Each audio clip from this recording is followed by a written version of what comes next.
มาเด้อพี่น้องเฝ้าขยับมานั่งไม่จิกเขามาวงในคักๆเลยมื้อนี้กาแฟข่อยต้มแบบขมปีปานดีหมีย้อนว่าเรื่องราวมันตึงเครียดฮอดขีดสุดมื้อนี้สิเป็นศึกเอาชีวิตรอดกลางป่าลึกเมื่อเกมล่าพลิกกลับกลายเป็นศึกหมาหมู่ที่แสนสิอำมหิตหลังจากที่พรานเพชรได้พาคณะเดินเข้ามาในป่าลึกที่ชาวบ้านบ่เคยเดินลึกมาขนาดนี้เพิ่นก็แอบส่งซิกให้ครูทิมหูกัน2 คน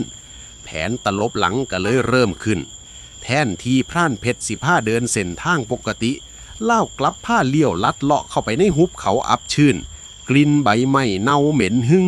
หม่องนี่ไทยบ้านเอิ้นว่าดงผีปอบดินแดนต้องห้ามที่พรานป่าทุกคนหลีกหนีครูระวังตัวเจ้าของให้ดีเด้อหลังจากนั้นพรานเพชรก็เห็นว่าตะเว้นก็เริ่มอ่อนแสงลงจึงหันไปเว้ากับเศร้าคณะว่าเดี๋ยวพวกเข้าสิไปตั้งค่ายพักแรมตรงข้างหน้าเด้อครับย่างอีกบ่ไกลเท่าใดดอกคณะท่องไพรจอมปลอมแค่หันมาแนมหน้าบ่ได้เว้าอีหยังพรานเพชรจึงหันเดินนำทางไปต่อจนถึงจุดหมายปลายทางที่สิว่างแคมป์พักนอนกันตกกลางคืนบรรยากาศเงียบสงัดปานปาซาพวกทหารเก่าหาคนกลางเต้นเตรียมหลอยสิมายิ่งครู่ทิมแต่พรานเพชรกับครู่ทิมหลอยอาศัยจังหวะพวกมันไปกลางเต้นได้หายโตไปลี่อยู่เทิงต้นไม้ใหญ่ก่อนแล้วท่านใดนั้นมีเสียงสับตีนดังตับตับตับกระดังแววมาตามลมเงาดำๆตาลุกว่าวสีเขียวหลาย10 ดวงค่อยๆคืบคล้านล้อมวงแคมป์เฮ้ยตัวหยังวะยิงมันหัวหน้าทหารเก่าห้องลั่นป่าพวกทหารพร่านเก่ามันก็บ่แม่นหมูสิมาให้เคี่ยวเล่นๆเด้พี่น้องมันควักเอาปืนกลสันกับมีดสปาตาออกมากระนำยิงใส่เงาดำๆดังสั้นป่าแตกอาคมตามโตพวกมันกับพ่อมีเลยพ่อสู่กับผีปอบได้แต่ผีปอบมันมาเป็นฝูงจังหวะชุนละมุนมีผีปอบเท่าตัวหนึ่งพุ่งเข้ามากระชากพ่อทหารเก่าคนหนึ่งลากพรวดหายเข้าไปในพุ่มไม้มืดตึบเสียงห้องโหยหวนดังขี้แตกขี้แตนก่อนสิงเงียบหายไปเหลือแต่เศษเสือล่ายพร่างเปื้อนเลือดพวกที่เหลือเทั้งสู่เทั้งวิ่งหนีเทั้งใส่อาคมสู่กับพวกผีปอบดงขนาดใหญ่โบหูสู่ไปนานเท่าใดจนเริ่มได้ยินเสียงไก่ป่าขันมาแต่ไกลๆพวกทหารเก่าที่เหลือกับพ่อใจชื่นขึ้นมาเพราะหูแล้วว่าใกล้สิเช่าแล้วพ่อรุ่งเศร้าแสงแดดส่องลงมาฝูงปอบกระนื้อหายเข้าป่าลึกไปเบิดพวกทหารเก่าที่เหลือ4 คนสภาพมุนอุ้ยปุ้ยหอบแหกๆพ่อพวกมันหันไปเบิงเต้นพร่านเพชรก็พ่อแต่ความว่างเปล่าหัวหน้ามันสูญคักโกรธจัดเส้นเลือดขมับปูดปานสิแตกบักพร่านซัวมันจงใจพาพวกเฮามาตายค้นหาพวกมันให้พ่อกูสิทะลกหนังหัวมันทั้ง2พวกมันหูโตแล้วว่าโดนตลบหลังเกมตอนนี้เปลี่ยนไปแล้วพี่น้องจากที่แกล้งเป็นนักท่องเที่ยวตอนนี้พวกมันกางแผนที่งัดเอาสัญชาตญาณนักขาออกมาใส่เต็มพิกัดเดินหน้าแกะร้อยล่าพล่านเพชรกับครูทิมยางบ้าคลั่งสถานการณ์ตอนนี้เสียเปรียบคักทหารเก่า4 คนอาวุธสงครามครบมือความอำมหิตเกินร้อยส่วนฝั่งเฮ้ามีแค่พล่านเพชรกับปืนแก๊ปเก่าคู่ใจกับครูทิมที่มีบักงัวธนูกับเขียวหมูตันพรานเพชรผ้าครูทิมลัดเลาะไปตามนาผาซ่อนโตตามซอกหินเล่ากระซิบกับครูทิมนาเครียดว่าครูทิมขืนหนีอย่างเดียวเฮ้าบ่รอดแน่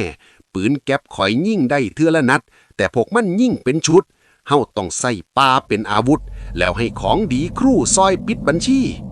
ครูทิมพยักหน้าเล่าหยิบงัวธนูขึ้นมาพนมมือแววตาเด็ดเดียวบ่มีคำว่ายานอีกต่อไปเอาบาดนี้สิมั่นของแท้พรานป่าปะทะทหารเดนตายกาแฟข่อยเบิดพอดีลุ่นจนโตโกงแล้วพี่น้องมาเด้อพี่น้องขยับมานั่งไม่จิกเข้ามาห่มกันกะจ่อๆเลยมื้อนี้กาแฟข่อยต้มเดือดปุดๆขมหากแตกหากแตนปันบีบประคอย้อนว่าสถานการณ์กลางดงบรณะตอนนี้มันบีบหัวใจแห้งคักหนีซุ่มเดนตายกระหืดขึ้นคอแล้วดันมีแขกบ่ได้รับเชิญระดับ VIP ของป่าโผล่มาแจมนำตัวบันเนี่ยขณะที่พรานเพชรกับครูทิมกำลังพากันลัดเลาะไปตามดงไผ่ทึบ พื่อหาหม่องลี่และวางแผนสิตลบหลังซุ่มทหารพรานเก่าที่เหลือ4 คนอยู่ดีๆบรรยากาศรอบตัวก็เปลี่ยนไปป่าที่เคยมีเสียงนกเสียงกาห้องแซวๆกระพากันมิดซีดีเงียบกริบปานประชาลมบ่พัดใบไม้บ่ติงผ่านเพชรหยุดกึกเพิ่นยกมือขวาขึ้นเป็นสัญญาณให้ครูทิมหมอบลงลาวสูดดมกลิ่นลมที่พัดมาวืบหนึ่งมันคือกลิ่นสาบสางข้าวๆสาบที่คุณเคยคักครูทิมหมอบนิ่งๆเด้อหามปากหามติงขิงเจ้าป่าเพิ่นลงมาหลอกแล้วผ่านเพชรกระสิบเสียงเบาวิวพอครูทิมล่องหันไปแนมลอดช่องใบไม้ไปเบิงกระใจหายวาบพ่อกระเสือโครงตัวบักเอกลายผาดกรอนสีเหลืองสลับดำค่อยๆย่างย่องตีนแมวสะกดร้อยตามพวกเพื่อนมาห่างๆในตาสีเหลืองอำพันจ้องเขม็งหู้โหลดว่ามันหมายหัวพรานเพชรกับครูทิมเป็นอาหารแล่งแน่ๆแทนที่สิย่านจนเหี่ยวราดพรานเพชรเล่าพัดยิ้มมุมปากสมองพรานเท่าแลนปรูดปราดเล่าหันมากระซิบครูทิมว่ามันตามกลิ่นเหือเฮามาสั้นเฮาสีผ้ามันไปกินบุฟเฟ่ซีนทหารพรานเหนียวพุ่นเฮาสีหลอกล่อให้มันไปพอกันพรานเพชรเริ่มแผนทันทีเพิ่นตั้งใจย่างเหยียบกิ่งไม้ให้มีเสียงดังแววๆพอให้เสือตามทิศแล้วก็ผ้าเลี้ยววกกลับไปทางทิศที่พวกทหารพรานเก่ากำลังปูพร่มคนหาพวกพันอยู่เล่าใส่ใบไม้ที่มีกลิ่นฉุนท่าตามโตเจ้าของกับครูทิมเพื่อดับกลิ่นเจ้าของ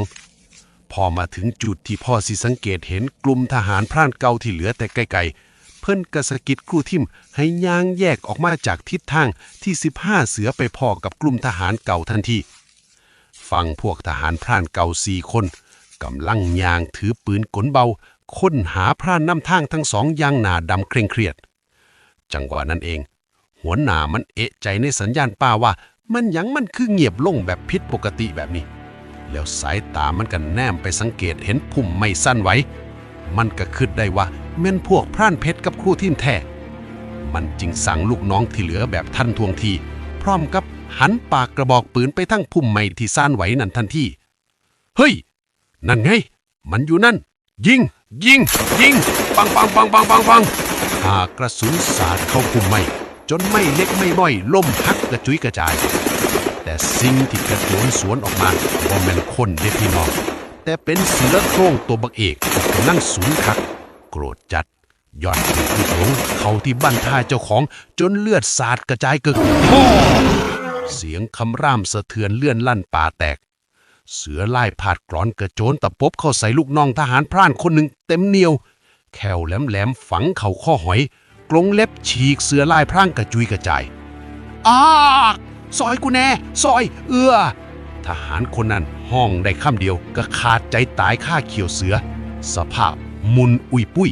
แหลกเหลียวคาทีซุ่มที่เหลือก็ตกใจสุดขีดสาดกระสุนใส่เสือบ่หยังจนเสือตัวนั้นได้รับบาดเจ็บต้องรีบพระออกจากศพของทหารพรานแล้วกระโจนหายเข้าป่าลึกไปทันทีแผนยืมเขียวเสือในการจัดการศัตรูของพรานเพชรได้ผลเกินคาดตอนนี้ทหารพรานเดนตายไปอีกหนึ่งเหลือแค่3 คนเท่านั้นแถมขวัญหนีดีฟอปืนกระเสียกระสุนไปหลายเติบพรานเพชรกับครูทิมที่ลี่เบิงอยู่เทิงกกใหม่ก็พากันยิ้มกริมซึกนี่บ่ต้องเปลืองลูกปืนสักนัดก็ตัดกำลังศัตรูได้เอามันบ่พี่น้องอาศัยความเก๋าเกมของพรานเพชรพลิกวิกฤตให้เป็นโอกาสแท้ๆติดตามกันต่อว่าพรานเพชรกับครูทิมเพิ่นสิรอดพ้นจากการตามล่าบ่ติดตามกันต่อในตอนหน้าเด้อพี่น้องเอ้ยมาเด้อพี่น้องขยับมานั่งไม่จิกเขามาโหมกันคือก้อนคือเก่าเมื่อนี้กาแฟข่อยบ่ต้องใส่น้ำตาลเด้อย้อนว่ารสชาติชีวิตกลางดงของพวกเดนตายมันทั้งขมทั้งข้าวเลือดแห้งคักบาดเนี่ยสถานการณ์มันตึงเครียดบ่มันแค่เรื่องไล่ล่ากันแล้วเด้แต่มันมีเรื่องของปากท้องเขามาเกี่ยวตัวหลังจากเสียลูกน้องไปอีกคนย้อนเขียวเสือโครงหัวหน้ากลุ่มทหารพรานเดนตายมันก็เริ่มตั้งสติได้มันนั่งสูบยาอัดควันเข้าปอดฟู่จนสมองมันก็เริ่มคิดทบทวนเหตุการณ์ที่เพิ่งผ่านไปหมาดๆหัวหน้ามันคิดไปคิดมา ป่าต้องกว้างตั้งใหญ่เป็นหยังเสือโตบักเอกมันถึงมาโผล่มาพ่อมองที่พวกเฮากำลังสาดลูกปืนพอดีเป๊ะมันตบเขาฉาดดังปาบหูความจริงโลดว่าโดนตลบหลังจากบักพร่านเพชรกับครูทิมเขาแล้วบักพร่านเถามึงจงใจล่อเสือมาคบพวกกูตัวนี่รายการคักนะมึงคือสิยืมดาบคาคนติกูสิบ่ให้มึงได้ตายดีแน่ๆหัวหน้ามันเครียดแค้นกัดแควกรอดคิดหาวิธีสิเอาคืนให้สาสมในขณะที่หัวหน้ากำลังสุมหัวว่างแผนสิไปไล่ล่าบักพร่านเพชรกับครูทิมอยู่นั่นลูกน้องคนหนึ่งกันนาซีดท้องห้องดังจอกยางเอามือกุมท้องมากระซิบว่าหัวหน้าเฮาว่าเฮาต้องหาแนวลงท้องสักก่อนเด้อตั้งแต่มื้อคืนจนปานนี้เฮายังบ่ได้กินอีหยังจักเม็ดมีแต่น้ำในกระติกเท่านั้นคืนไปสู่ตอนหิวข้าวสิตายเฮาได้ตายอีหลีแท้ๆหัวหน้ามันให้ลูกน้องที่กำลังสิอ้าปากเว้าอีกหุบปากแง่และเงียหูฟังก็ได้ยินเสียงน้ำไหลซาแววมาแต่ไกลมันเลยพยักหน้าสั่นพากันย่างไปทางห้วยน้ำข้างหน้า